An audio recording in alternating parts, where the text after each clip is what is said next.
Hello there, YouTube.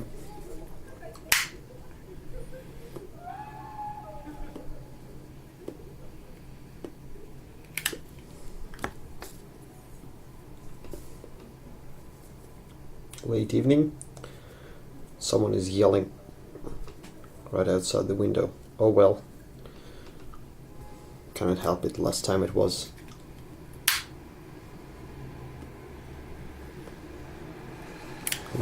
the street sweepers. Now it's some kids. I'm smoking my McBaron long ends. What McBaron? Sorry, my Dagner long ends. With McBaron Navy Flake.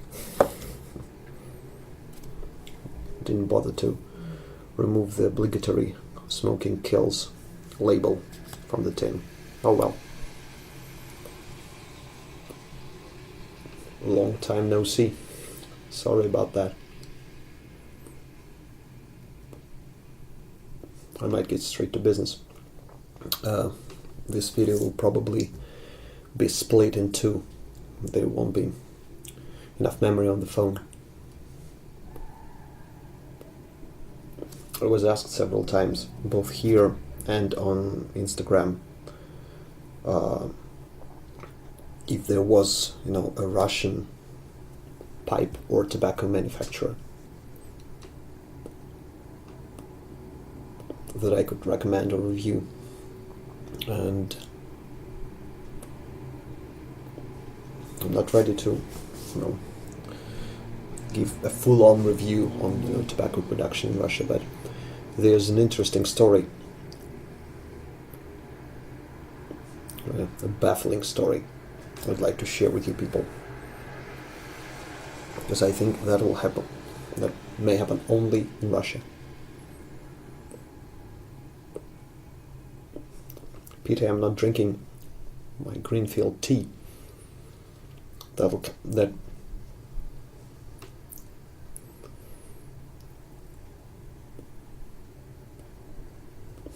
be helpful. Anyways, I'll talk about that later. The tobacco I'm going to talk about is this thing. It's called the Bristol. I'll post pictures so you could probably freeze frame and have a decent look at everything. It's sold in identical pouches, only this sticker is different. This particular one is Black Cherry. To tell you the truth, I don't remember why I bought this particular blend. But let's start with the good stuff. I like the packaging, really. It's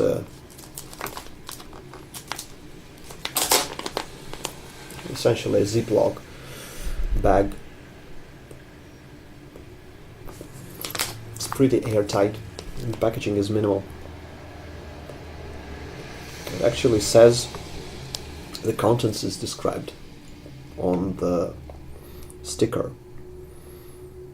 So according to the sticker, it's comprised of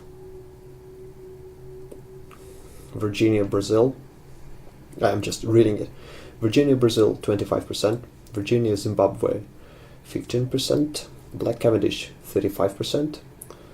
Burley, Tennessee, 10%. And something called Agrignon, Greece, 15%. There's also, it says, Master Blender, Mr. Harvey, and there's a signature of that Mr. Harvey, apparently. And it also says, right here, Manchester Group, internationally renowned for superb pipe tobacco products.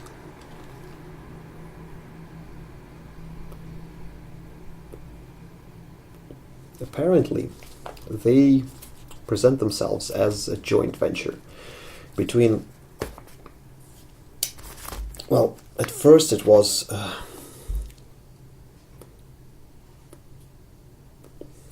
this, Bristol guys. They were making a range, but then they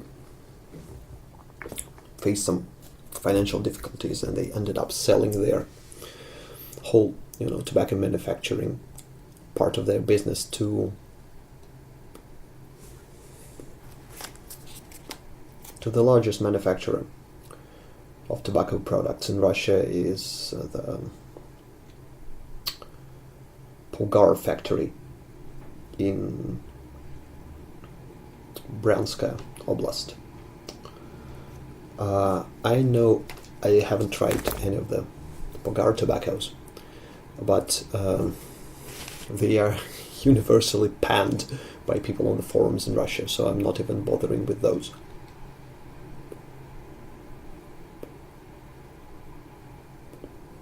This one, I thought, this being a joint venture, I might give it a try.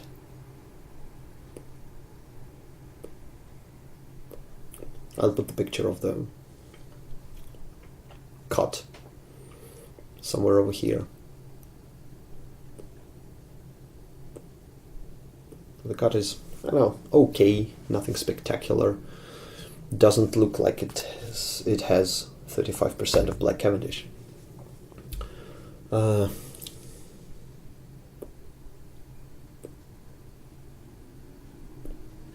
hate this tobacco.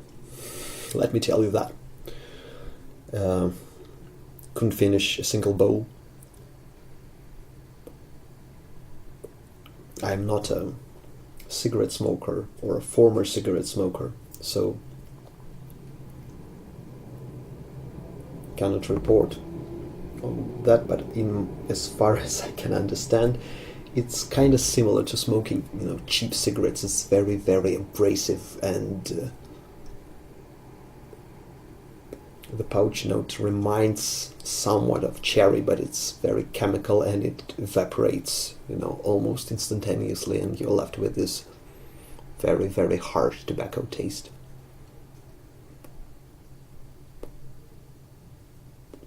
Couldn't understand whether it was Cavendish or Burley or Virginia. It was just horrendous. I just dumped half of the bowl because I didn't want to ghost even the cheapest, cob.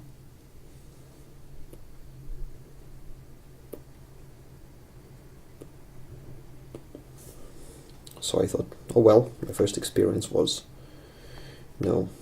bad. And then I went to the Russian forums, started reading about this tobacco, and this is where it all, started to unravel.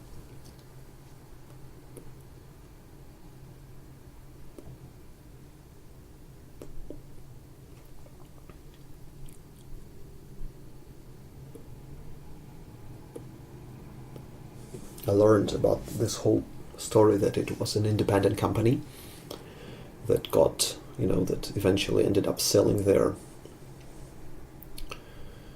the business to a bigger factory. The majority agreed that this made the tobacco much worse. So I guess the original Bristol one was a little bit better. I don't know.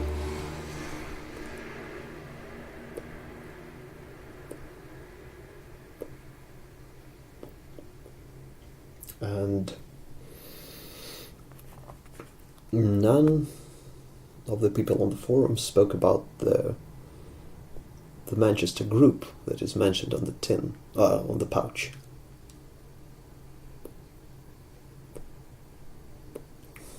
Everybody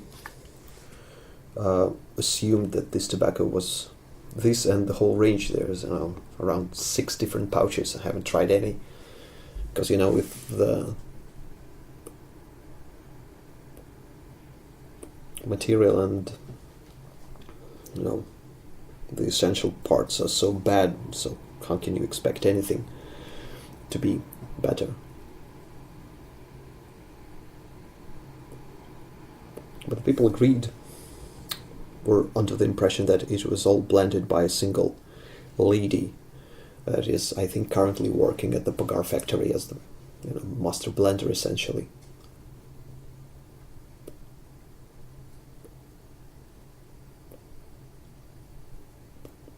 So I started digging, and my conclusion was, baffling.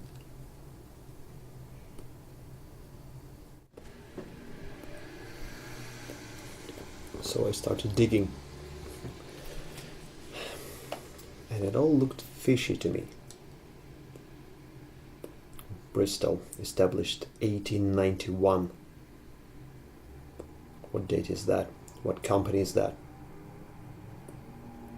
Who the hell is Mr. Harvey, Master Blender? And then it all clicked into place. I looked at the address. Suite 102, ground floor, Blake Building, corner. I might mispronounce that. Eyre and Hudson Streets, Belize City, Belize.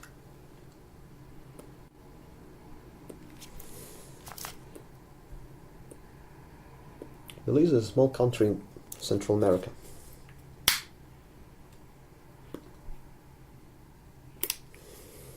Former British, either crown dependency, former British colony. And I know a thing or two about Belize. You see, I have a confession to make. I'm a lawyer. My profession is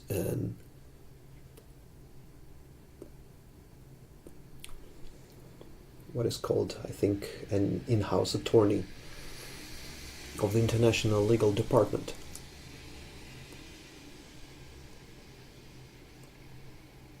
I deal with foreign companies. I've seen, throughout my years, I've seen lots of companies from Belize.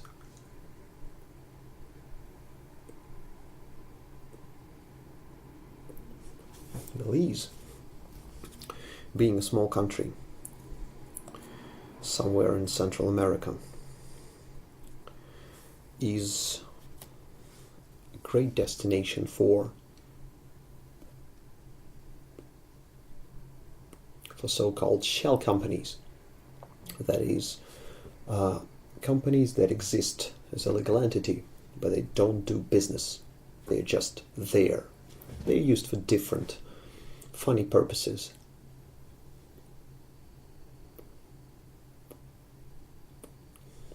Like the thing that is politely called tax optimization, but us common folk call it tax evasion.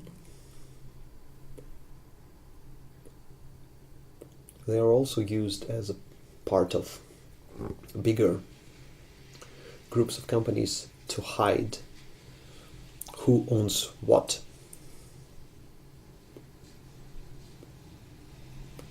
You see, they, as far as I remember, are not bound by law of Belize to disclose their owners. Hence, you include them in the group. Establish a shell company. You put a so-called nominee director in charge. You put a nominee shareholder in charge. And he will operate through some sort of a trust deed, for example. And no one will know who is the factual owner of the company. And this Belize shell company may own a business in Russia, for example.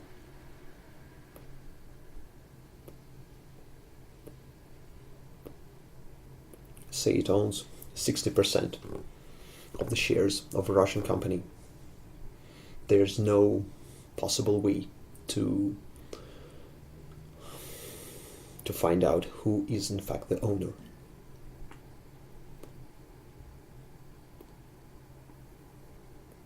So establishing a shell company in Belize is, like we say here in Russia, it's not easy, it's very easy.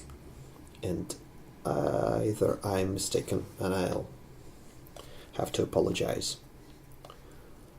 before everyone, or my small conspiracy theory works and Manchester Group doesn't exist. and Mr. Harvey doesn't exist. And it's all a scam. Shit. Sorry. Why the scam, you might ask?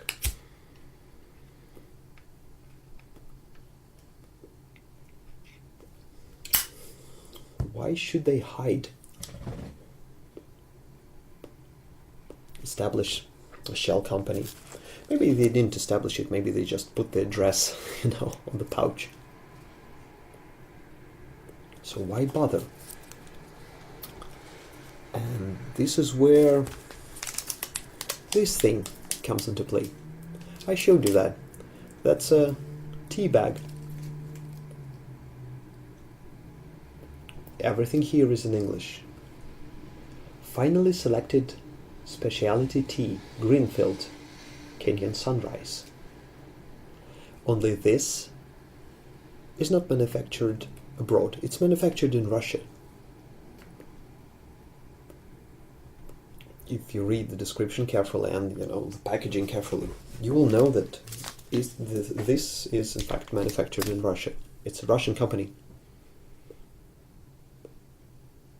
But it tries to look like a foreign company. Because us Russians do not trust local companies. That, said heritage of the Soviet economy, where everything was state-owned and everything was done according to the major plan of the economic development. So everything was rushed, everything was, almost everything except, the military stuff, the mil-spec stuff. Everything was manufactured poorly in huge quantities for lots of people. So Russians have, the distrust for local companies is engraved into our DNA. So I believe this is means to counter this.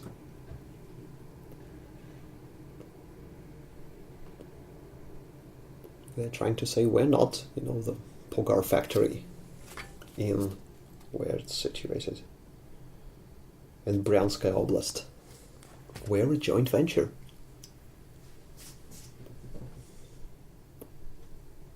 With a foreign, some foreign Manchester group, internationally renowned for superb pipe tobacco products.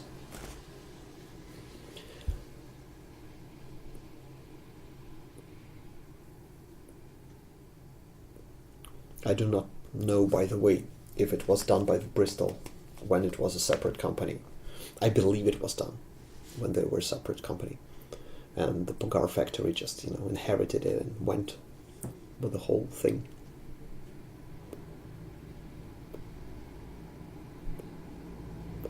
What saddens me the most is that it might work.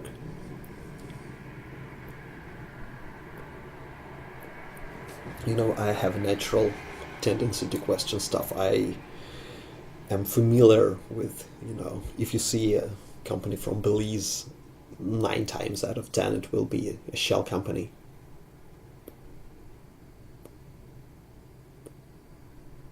But some guy in Siberia, for example, who doesn't speak English, he'll believe what it says, that it's a joint venture.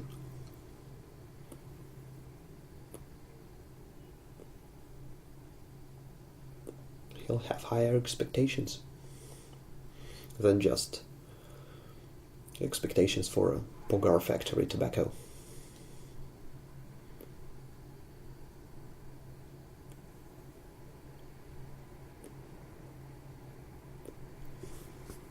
And what infuriates me the most is that, I read a long forum thread about this tobacco, about, the new company being established, the presentations, the people trying this tobacco,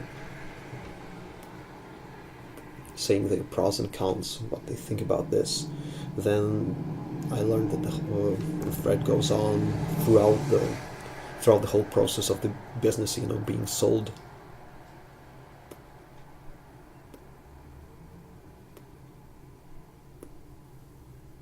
They're speaking that, oh crap, Bogar factory ruined the blends.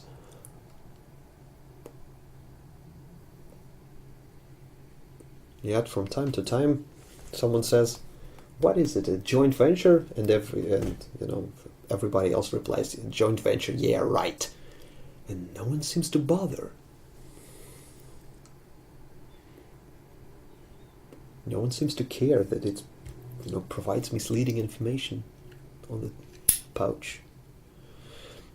I haven't looked at the website. Didn't bother. I did bother, Googling Manchester Group, and came up with nothing.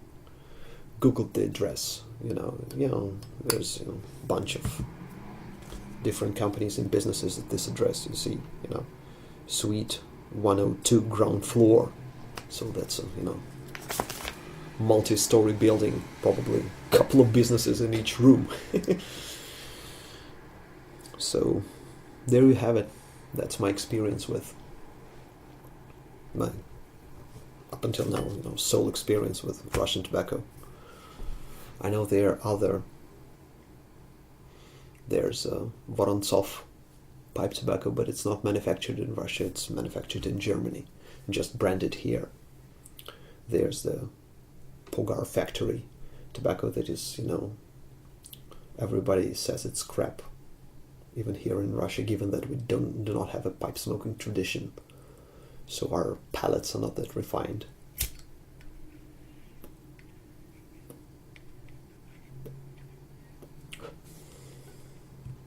And then there's this.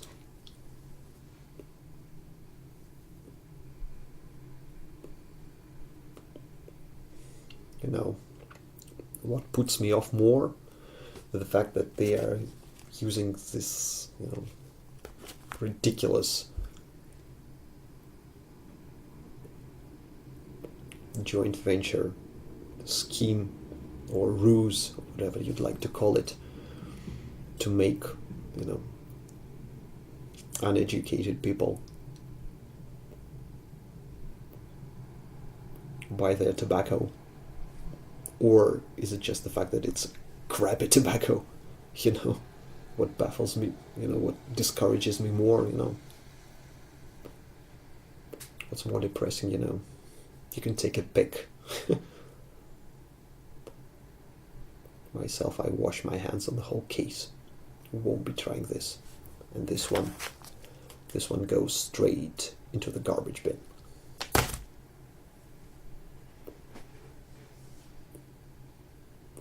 So there we have it.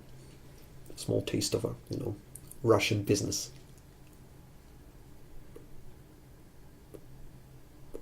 Anyways, I'm not gonna finish this because my wife is complaining.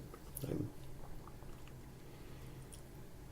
disturbing her with the smell of tobacco, so I'm gonna probably stop smoking it and finish it tomorrow, maybe after dinner.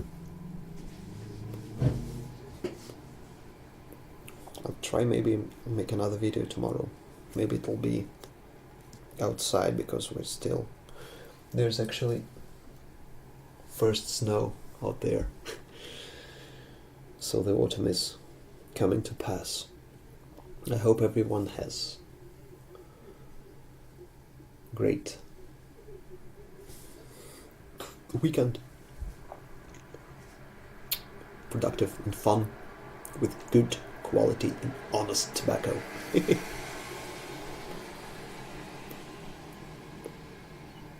I'm signing off.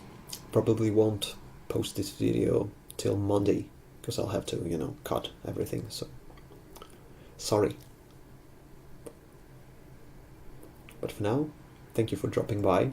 Thank you for listening to me quietly ramble, and I'll see you back.